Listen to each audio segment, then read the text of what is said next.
नमस्कार, ये आकाशवाणी शिमला है। अब आप प्रभा शर्मा से प्रादेशिक समाचार सुनिए। आज के मुख्य समाचार। वेव्स शिखर सम्मेलन के पहले 2 दिन में वेव्स बाजार में फिल्म, संगीत, एनिमेशन, रेडियो और वीएफएक्स क्षेत्रों में 254 करोड़ रुपए का हुआ लेन देन। कांग्रेस के वरिष्ठ नेता दिग्विजय सिंह ने कहा, आतंकवाद को लेकर देश एकजुट, पहलगाम हमले पर केंद्र के निर्णय का समर्थन करेगी कांग्रेस। कृषि मंत्री चंद्र कुमार ने खरीफ फसलों का उत्पादन बढ़ाने में किसानों की मदद करने का वैज्ञानिकों व कृषि अधिकारियों से किया आह्वान। और प्रदेश के अधिकांश क्षेत्रों में बारिश व ओलावृष्टि से तापमान में हल्की गिरावट, 7 मई तक मौसम के खराब बने रहने के आसार। अब समाचार विस्तार से। मुंबई में वेव्स शिखर सम्मेलन के पहले 2 दिन में वेव्स बाजार में फिल्म, संगीत, एनिमेशन, रेडियो और वीएफएक्स क्षेत्रों में अब तक 254 करोड़ रुपए का लेन देन हुआ है।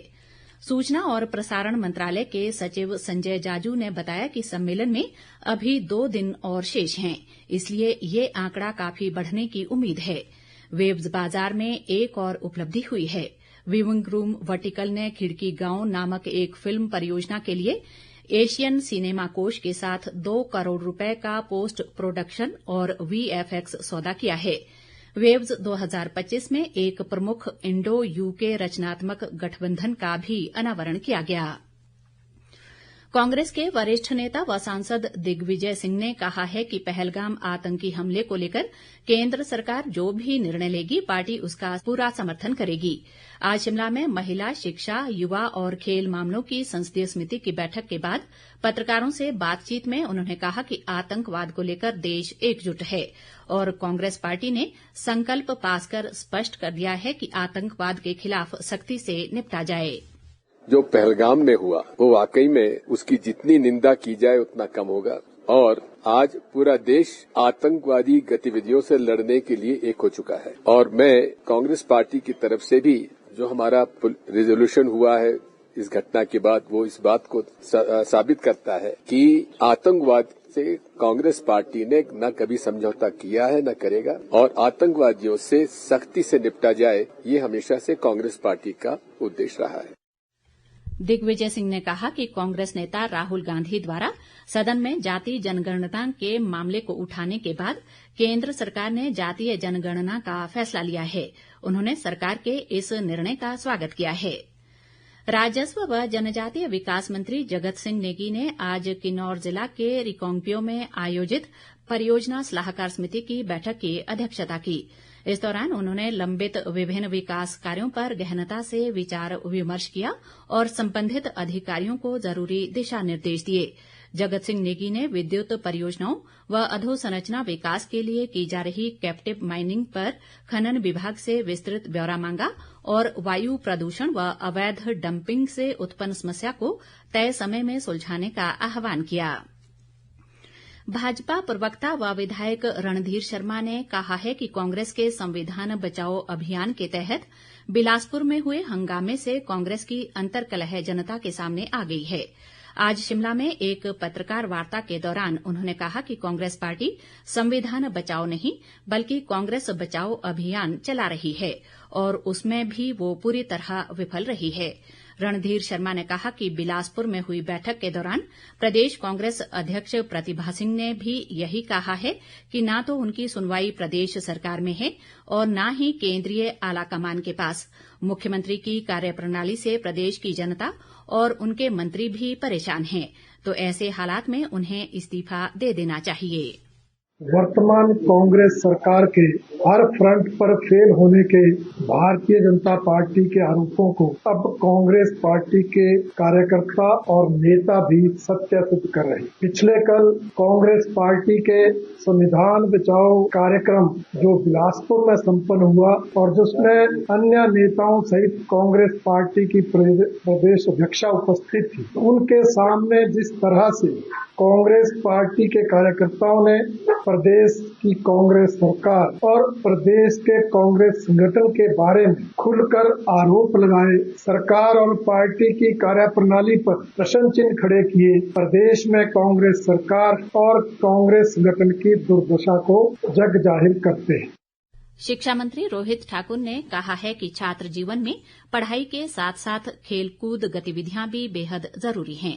वे आज शिमला जिला के जुब्बल में 13वीं जिला स्तरीय ITI महिला खेलकूद प्रतियोगिता के समापन समारोह में बतौर मुख्य अतिथि बोल रहे थे। महिला सशक्तिकरण पर बल देते हुए रोहित ठाकुर ने कहा कि मौजूदा समय में लड़कियां किसी भी क्षेत्र में लड़कों से पीछे नहीं हैं और इस प्रकार की प्रतियोगिताएं छात्राओं को अधिक सशक्त बनाती हैं।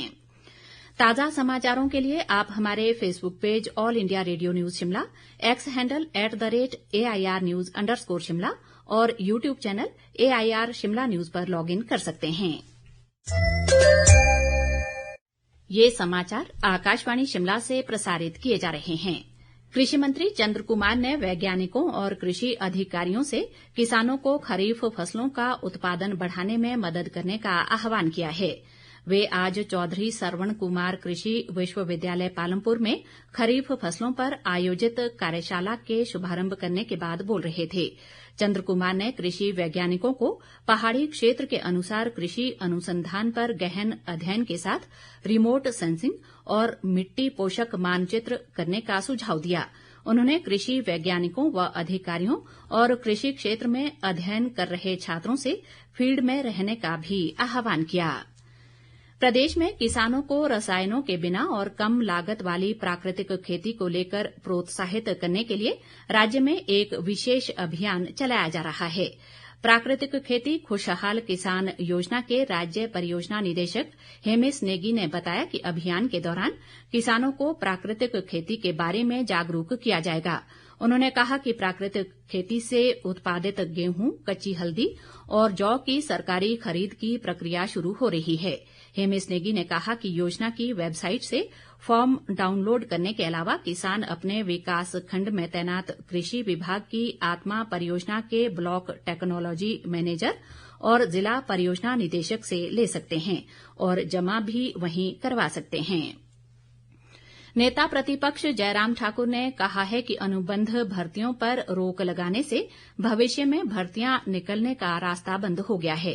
शिमला से जारी एक बयान में उन्होंने कहा कि राज्य सरकार ने भर्तियों पर रोक लगा दी, लेकिन नई भर्तियां शुरू करने को लेकर अभी तक कोई आदेश नहीं दिया गया है। जयराम ठाकुर ने कहा कि प्रदेश के युवा सरकार के नए आदेश जारी करने का इंतजार कर रहे हैं। उन्होंने आरोप लगाया कि अनुबंध भर्तियों पर रोक लगाकर प्रदेश सरकार युवाओं को बेरोजगार रखने की साजिश रच रही है। प्रदेश के अधिकांश क्षेत्रों में आज बारिश और कुछ स्थानों पर ओलावृष्टि व तेज हवाएं चलने से तापमान में गिरावट दर्ज की गई है। मौसम में आए इस बदलाव से जहां किसान बागवानों की चिंताएं बढ़ गई हैं, वहीं मैदानी इलाकों में लोगों को गर्मी से राहत मिली है। राजधानी शिमला व आसपास के इलाकों में दोपहर तक वर्षा का क्रम रुक रुक कर जारी रहा। शिमला में ISBT और टूटीकंडी बाइफरकेशन पर IPH कार्यालय के पास एक पेड़ के गिरने से 3 गाड़ियां क्षतिग्रस्त हो गईं। मौसम विज्ञान केंद्र शिमला के वैज्ञानिक संदीप शर्मा ने बताया कि आगामी 7 मई तक प्रदेश के मैदानी व मध्यवर्ती इलाकों में अंधड़ तूफान के साथ बारिश का क्रम रुक रुक कर जारी रहेगा। आज 2 मई को सुबह से जो हमारे क्षेत्र हैं सिरमौर, सोलन, शिमला, यहाँ पे सुबह से ही बारिश जारी है और अभी भी रिपोर्टिंग आ रही है बारिश की। और वेदर की बात करें तो देखिए 2 मई से लेके 7 मई तक संभावना ये प्रदेश के जो प्लेन के क्षेत्र है जिसमें ऊना, बिलासपुर, हमीरपुर, कांगड़ा है और जो मध्यवर्ती जैसे चंबा, कुल्लू मंडी, शिमला, सिरमौर, सोलन, यहाँ के बीच बीच में थंडरस्टॉर्म लाइटनिंग के साथ साथ हल्के से मध्यम बारिश होने की संभावना बनी हुई है। तो इसको देखते हुए आगामी 5 दिनों के लिए मध्यवर्ती डिस्ट्रिक्ट और जो प्लेन के डिस्ट्रिक्ट यहाँ पे थंडरस्टॉर्म लाइटनिंग का अलर्ट भी जारी किया है। साथ में कुछ क्षेत्रों में देखिए इसी दौरान तेज हवाएं भी चल सकती हैं। हिमाचल निर्माता व प्रदेश के पहले मुख्यमंत्री डॉक्टर यशवंत सिंह परमार की पुण्यतिथि पर आज उन्हें श्रद्धा सुमन अर्पित किए गए। शिमला स्थित प्रदेश कांग्रेस मुख्यालय राजीव भवन में पार्टी नेताओं ने डॉक्टर परमार के छायाचित्र पर पुष्पांजलि अर्पित करते हुए उन्हें याद किया। पार्टी नेताओं ने कहा कि डॉक्टर परमार की राजनीतिक और विकास की सोच से हिमाचल आज शिखर पर है। उधर सोलन स्थित चिल्ड्रन पार्क में हिमाचल निर्माता डॉक्टर यशवंत सिंह परमार को पुण्यतिथि पर सिरमौर मंच द्वारा आयोजित कार्यक्रम में गणमान्य व्यक्तियों ने भावभीनी श्रद्धांजलि अर्पित की।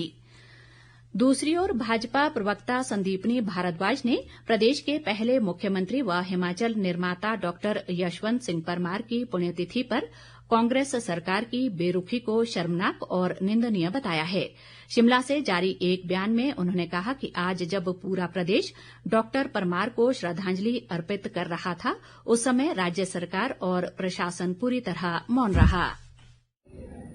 आज 2 मई को डॉक्टर यशवंत सिंह परमार जो हिमाचल प्रदेश के निर्माता है, उनके पुण्यतिथि का दिन था। बड़े दुख की बात है कि कांग्रेस सरकार ऐसे व्यक्ति को जिसने हिमाचल प्रदेश का निर्माण किया, उनको पूरी तरह से भूल गई और कोई भी सरकारी आयोजन, कोई कार्यक्रम उनकी पुण्यतिथि पे नहीं किया गया। बड़े दुख की बात है। उनकी जो मूर्ति रिज मैदान में लगी है, कोई भी मंत्री, विधायक या कोई सरकारी अधिकारी पुष्प भेंट करने के लिए वहां पे नहीं गए। लेकिन जब सोशल मीडिया में ये खबर छपने लगी, कुछ कांग्रेसी कांग्रेस कार्यालय में इकट्ठे हुए और वहां एक औपचारिकता को निभाया गया। अंत में मुख्य समाचार एक बार फिर। वेव्स शिखर सम्मेलन के पहले 2 दिन में वेव्स बाजार में फिल्म, संगीत, एनिमेशन, रेडियो और वीएफएक्स क्षेत्रों में 254 करोड़ रुपए का हुआ लेन देन। कांग्रेस के वरिष्ठ नेता दिग्विजय सिंह ने कहा, आतंकवाद को लेकर देश एकजुट। पहलगाम हमले पर केंद्र के निर्णय का समर्थन करेगी कांग्रेस। कृषि मंत्री चंद्र कुमार ने खरीफ फसलों का उत्पादन बढ़ाने में किसानों की मदद करने का वैज्ञानिकों व कृषि अधिकारियों से किया आह्वान। और प्रदेश के अधिकांश क्षेत्रों में बारिश व ओलावृष्टि से तापमान में हल्की गिरावट। 7 मई तक मौसम के खराब बने रहने के आसार। इसी के साथ ये समाचार बुलेटिन समाप्त हुआ। नमस्कार।